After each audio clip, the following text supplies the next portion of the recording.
Coming up on episode 84 of Omnivore, how AI is reshaping food innovation, from identifying emerging signals to making faster, more confident product decisions, and what it takes to build scientific consensus on food and nutrition in an era of misinformation and declining trust.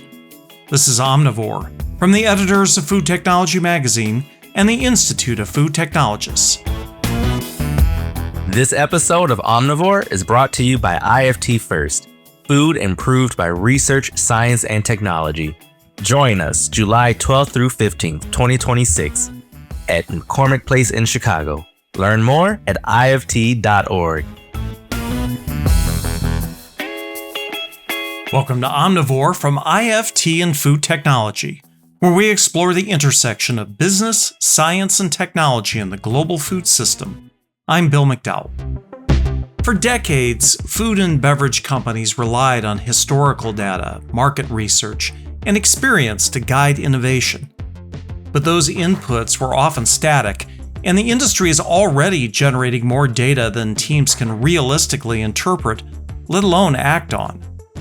So the question becomes, what happens when intelligence itself becomes dynamic?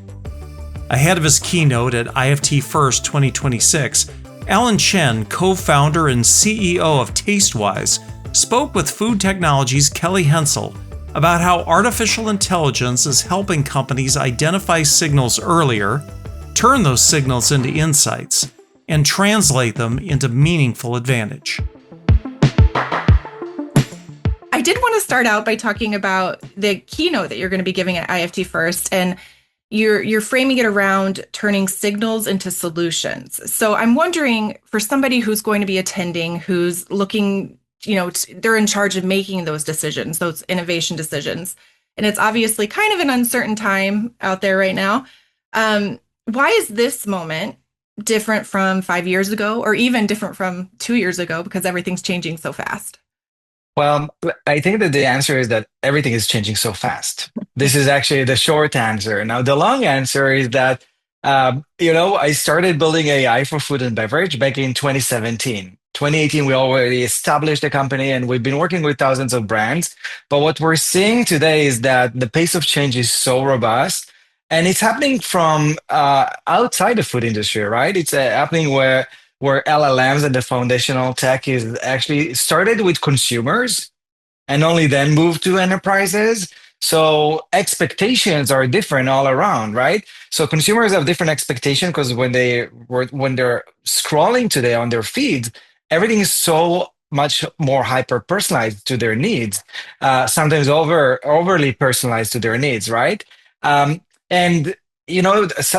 interesting facts is that consumers believe more agentic influencers than real influencers when they come to do real purchase decisions, because at least they're not feeling that they're being manipulated, because they say, oh, this is actually someone who's an agent and they're giving me this recommendation of a product. It's not someone who's pretending to be an influencer and is trying to promote me a product. And so I think that when consumers are going through such a robust, profound, change in their lives, or everything is a lot more exciting and tailored, when they open up their DoorDash app, they already see things that, they almost feel like someone was reading my mind, right? Yeah. And then you come to the food industry and things are not as automated and fast moving. And I think that what's happening in the food industry today, and I'm giving you it as a perspective as someone who's been there for 8 years, not longer than that, is that, my mom never used a laptop or a computer. She moved from, a typewriter all the way to an iPhone. Yeah. And I think this is what's happening in the food industry today. It's moving from really being, traditional, archaic in some departments more than others, to be using an iPhone, to be actually automating, agentifying. And I think this is actually, it's not a maybe, it's happening. We've been implementing agents across the industry for so many years. And I think you have to turn the signals into solutions. Otherwise, you're just not going to be in business. There's going to be so many Nokia moments coming.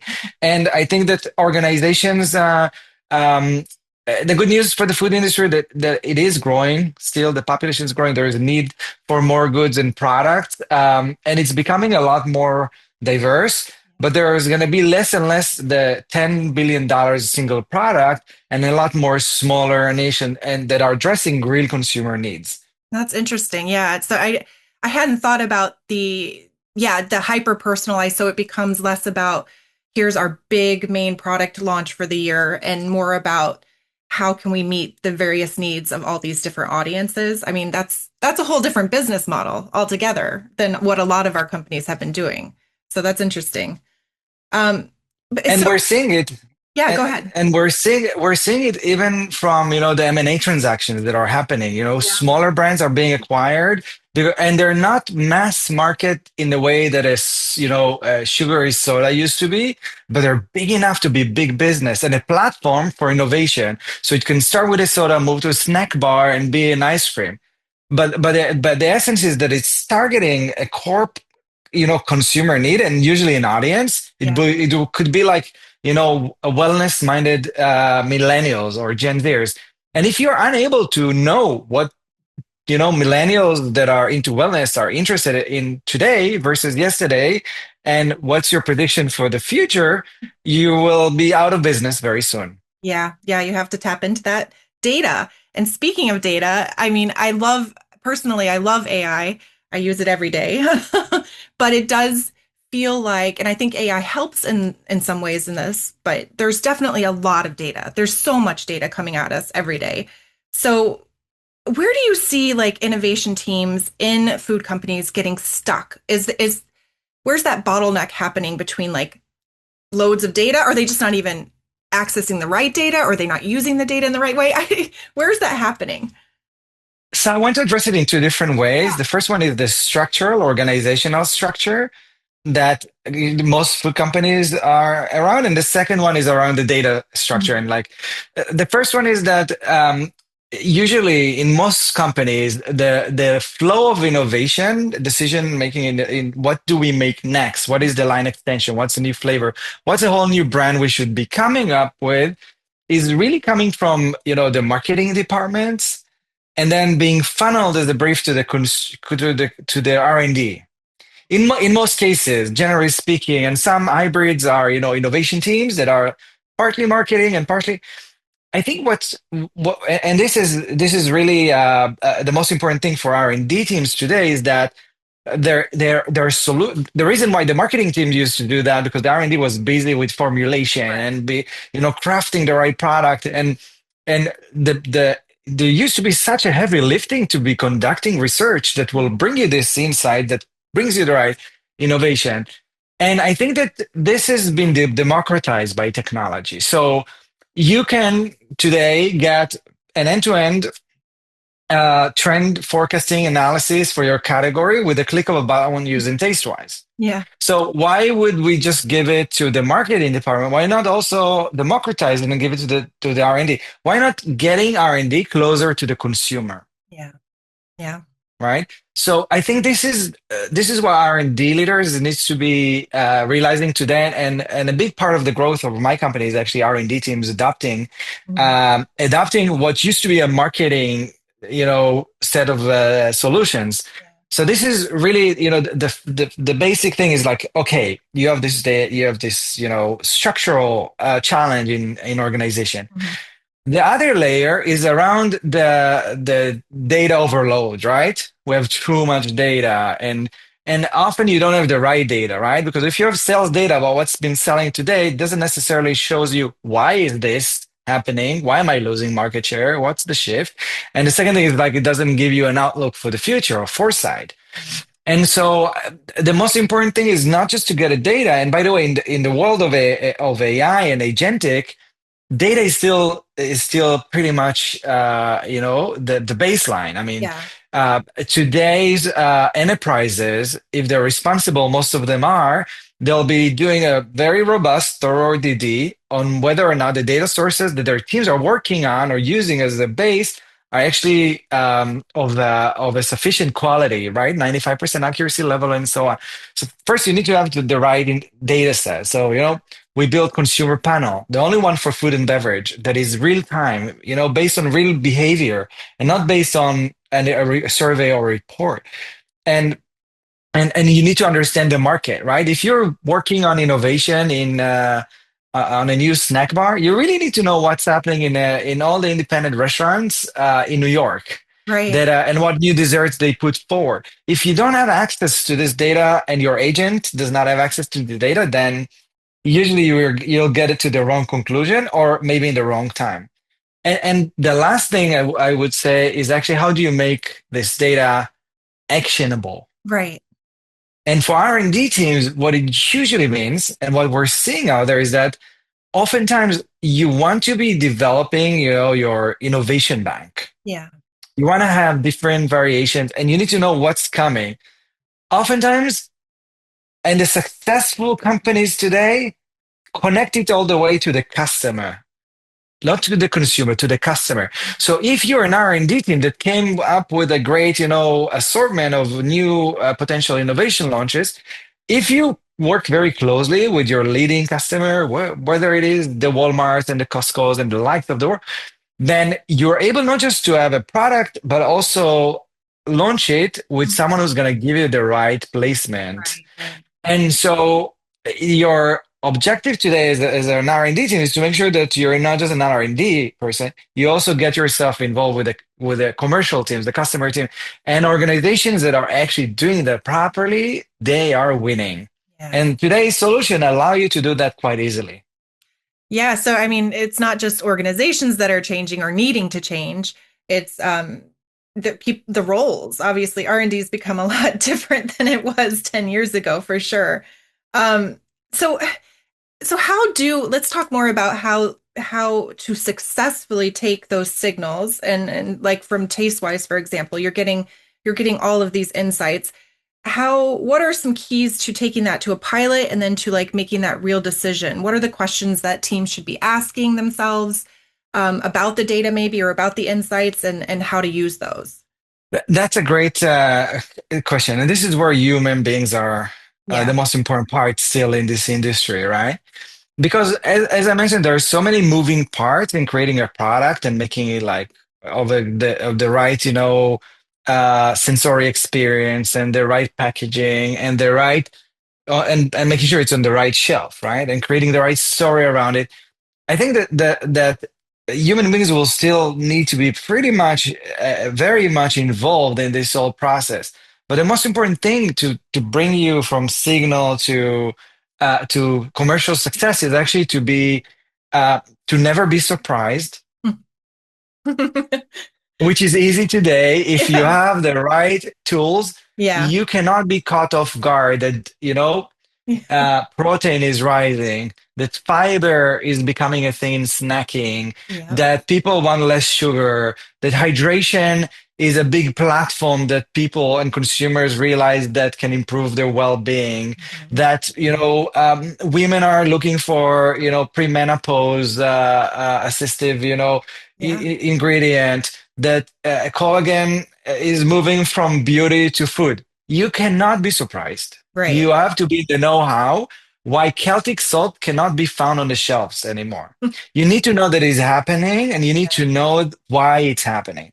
That's the most important thing for success today, is to be always in a know. If you don't have this capability or you need to rely on someone else to do it for you, you have a big problem today. If you're R&D, marketing, or sales, you need to have this baseline knowledge democratized, and it's so easy to do today if you have the right tools and systems in place. And you have to have then a monitoring system that tells you when is Celtic salt as a great way to add minerals to help consumers hydrate. When is it right for my brand and my category and my prime audience? Right.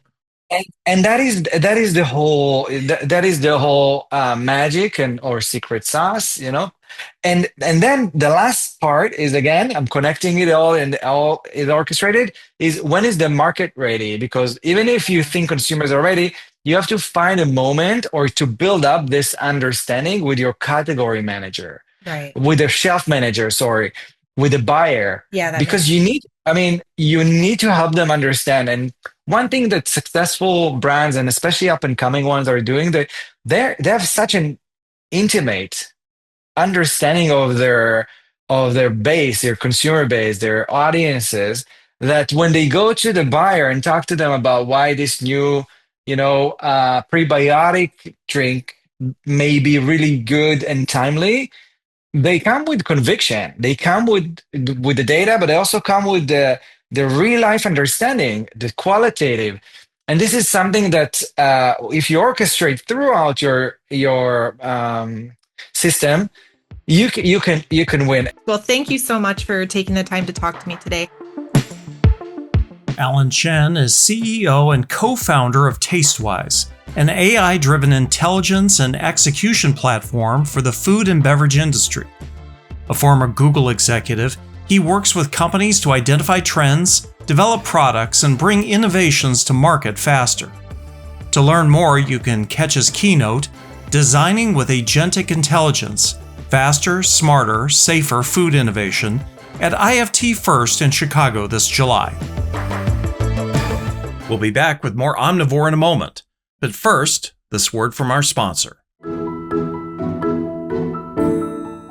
This episode of Omnivore is brought to you by IFT FIRST, July 12th through 15, 2026 at McCormick Place in Chicago. New for 2026, science theaters, networking hubs, and digital posters on the show floor with scientific programming all 3 days. Also, IFT FIRST features topic-based peer discussions, curated journeys, daily coffee meetups, and a Spanish-speaking reception. Also new this year is live translation and captions in 68+ languages and guided tours around startups, proteins, AI, and flavors. You won't want to miss the VIP Lounge with Ask Me Anything Talks, sponsored by DSM Firmenich, and an expanded Fellows Awards experience. Register for IFT FIRST at ift.org. Welcome back to Omnivore. I'm Bill McDowell. Science has long been the foundation of progress in food and nutrition. It provides the evidence base for everything from safety standards to dietary guidance. And historically, that's been enough to build alignment across institutions, industry, and the public.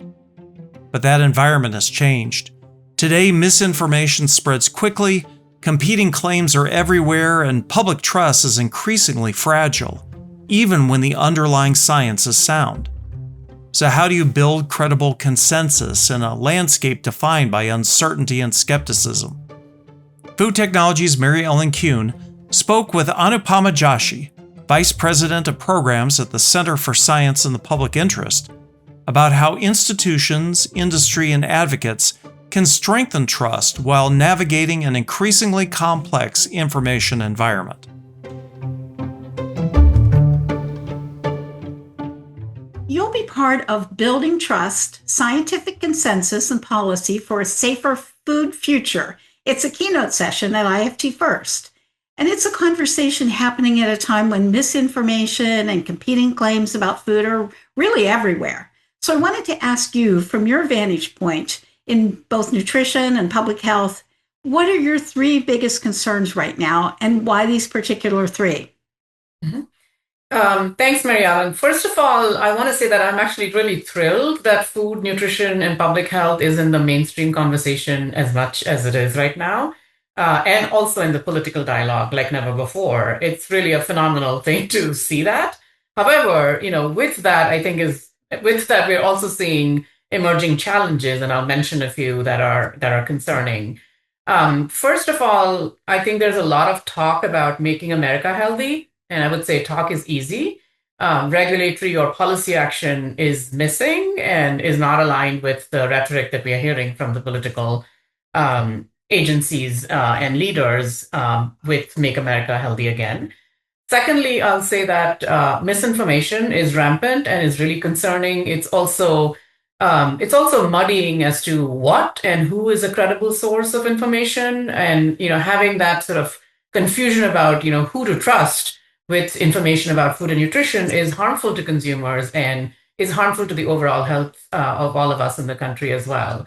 And then the third thing that I would say is that, in my opinion, public policy is being driven by personal beliefs and ideologies, and that is not grounded in science. And that is a major concern as well. We can talk more about that. And the last thing that I would say that is concerning is that there's really been a significant dismantling of the scientific research infrastructure and funding through agency cuts and stoppage of funding for research grants and agency layoffs as well. And that is concerning. I mean, that takes a long time to put together, and we are seeing a dismantling of that, which is really concerning for public health. Is that an area that CSPI is working to address? Definitely. I mean, we've been pushing back on the agency, staffing cuts that have happened. We've also pushed back on stopping of funding for research grants at the NIH, and have been opposing things that we are seeing that are concerning related to the scientific infrastructure in the country. Well, thanks for that. Let's get back to the keynote a little bit. This keynote is going to bring together perspectives from academia, government, industry, and consumer advocacy. So in your experience, where does cross-sector collaboration most often create momentum, and where does it most often get stuck? Mm-hmm. Great question. I am a true believer in collaboration and working together, and I think that collaboration really works well when there's alignment on overarching goals, and that there's a fair playing field for all involved.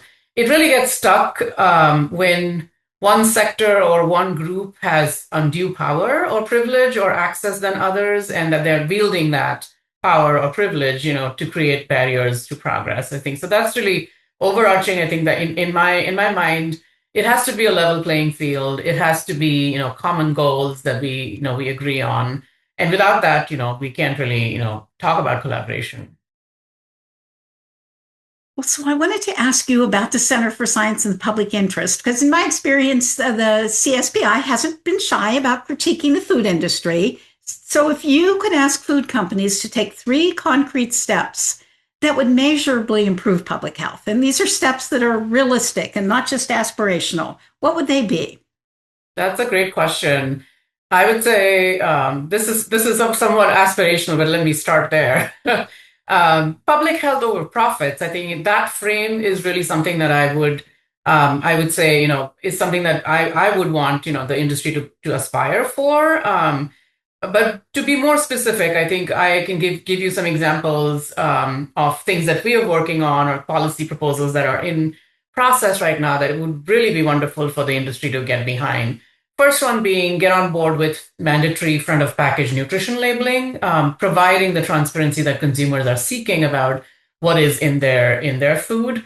This would help sort of build trust by not providing misleading information on products, such as calling products heart healthy or real or fresh, when what does it actually mean scientifically? And when you translate that out to front of package nutrition labeling or information about specific nutrients and ingredients on the product, I think that is real transparency, and that's what consumers are asking for.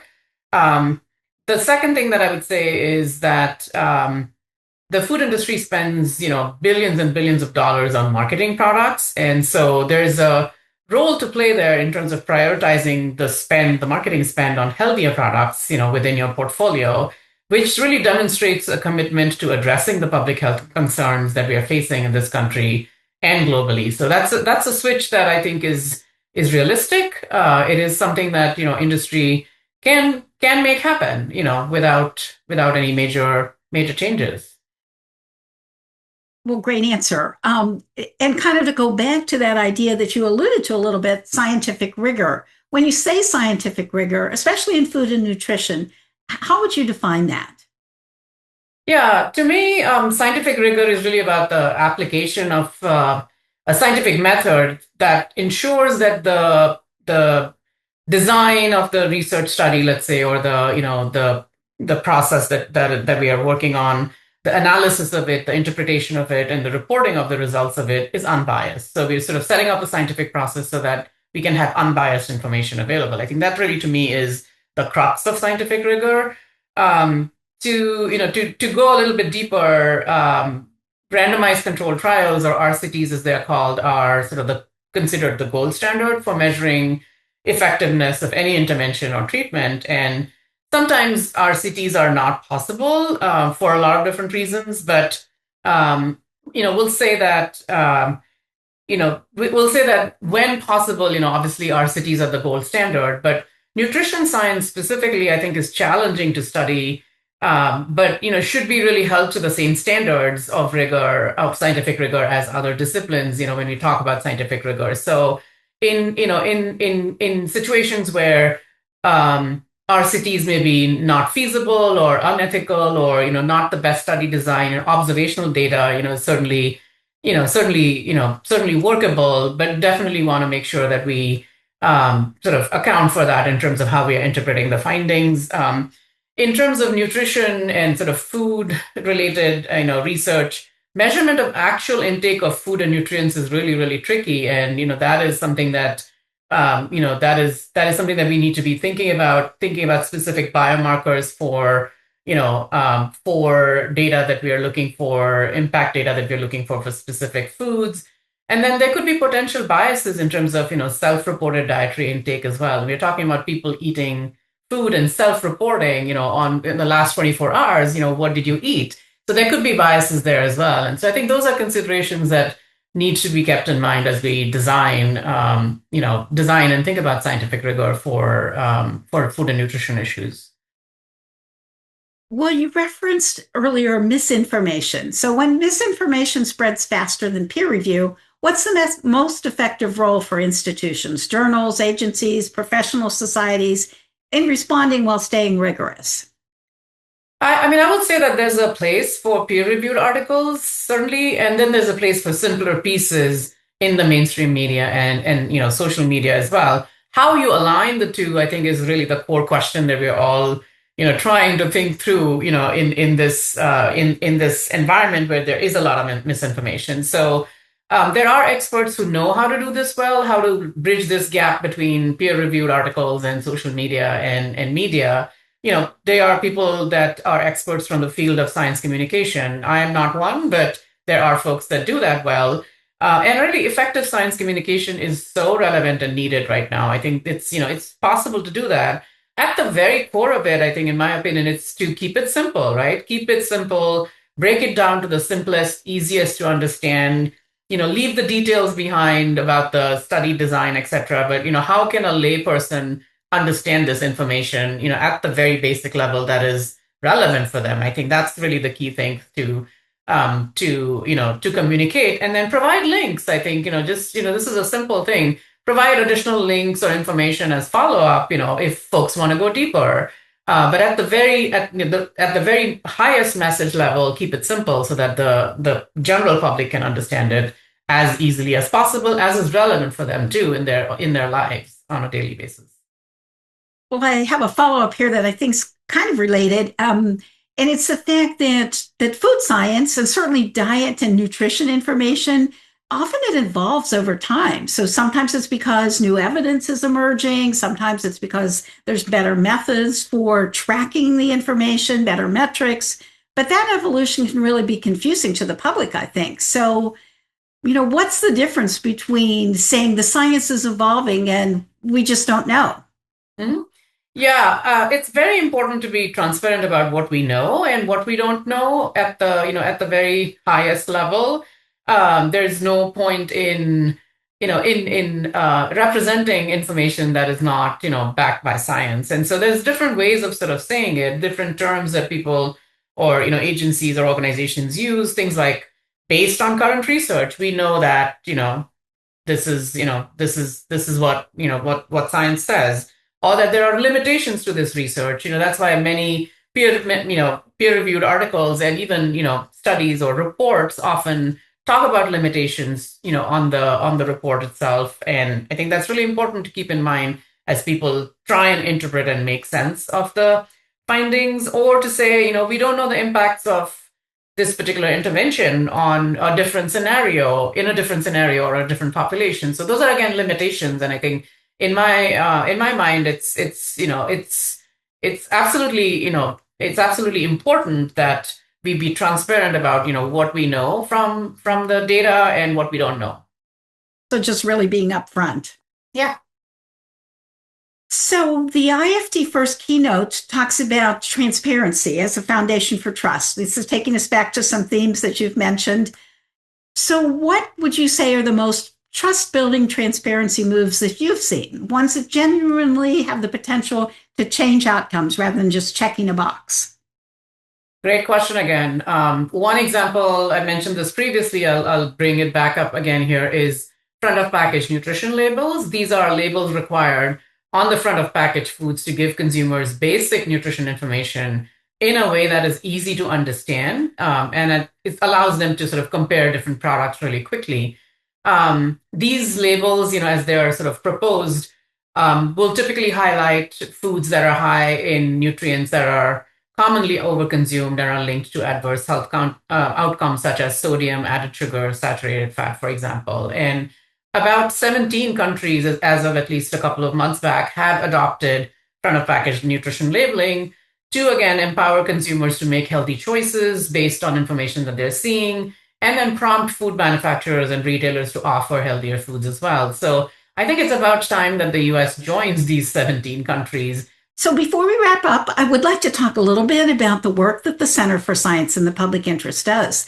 And you have such a broad portfolio spanning a lot: nutrition, school nutrition, labeling, food safety, additives, among other things. So how does the Center for Science in the Public Interest decide what projects that should be prioritized? And is there a certain organizational decision rubric for where advocacy can really most move the needle? So, in the decision-making framework, I think the critical considerations for us really are: what is the public health impact, or what is the potential public health impact of this particular advocacy or this particular project? And then, along with that, really being an evidence-based, organization, what is the evidence base for the problem that we're trying to solve, and the policy solution as well? And, so we advocate for evidence-based policies. We advocate for community-informed policies as well. Having conversations with our partners all across the country to hear what, people that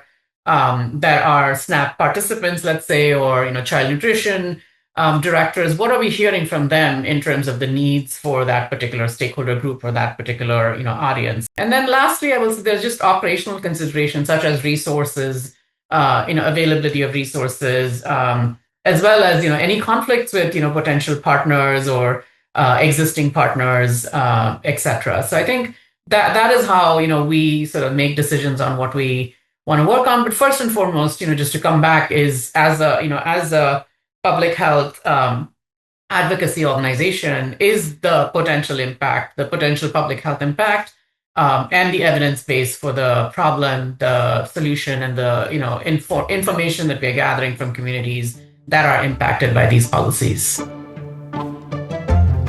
Anupama Joshi is Vice President of Programs at the Center for Science in the Public Interest, where she focuses on advancing public health through policy and advocacy across areas including nutrition, labeling, and food safety. In July, she'll join an IFT First keynote panel titled Building Trust, Scientific Consensus and Policy for a Safer Food Future. You can learn more about that session and this year's entire program at IFT.org.